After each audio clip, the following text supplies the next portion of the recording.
আসসালামু আলাইকুম। সবাইকে বিজয় দিবসের অনেক, অনেক ভালোবাসা এবং শুভেচ্ছা। তারই সাথে প্রত্যাশা করছি বাংলাদেশ ভবিষ্যতে আরো উন্নতির দিকে যাবে এবং উন্নতশীল রাষ্ট্রে পরিণত হবে। বাংলাদেশ উন্নত হলেই আমরা উন্নত হব এবং পৃথিবীর বুকে একটি উন্নতশীল রাষ্ট্রে আমরা পরিণত হব। আসলে বিজয় মানে কি? বিজয় মানেই হলো উল্লাস, বিজয় মানেই হলো সার্বভৌমত্ব, বিজয় মানেই হলো হাসি, বিজয় মানেই হলো আত্মনির্ভরশীলতা, বিজয় মানেই হলো স্বাধীনতা।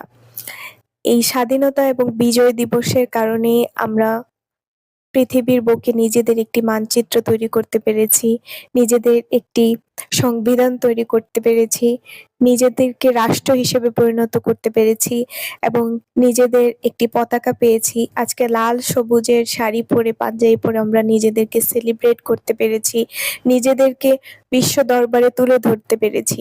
সকল শহীদদেরকে জানাচ্ছি বিনম্র শ্রদ্ধা এবং সকল দেশবাসীদের জানাচ্ছি অনেক অনেক ধন্যবাদ আমাদের সাথে থেকে দেশটাকে এত সুন্দর করে তুলে ধরার জন্য। ধন্যবাদ।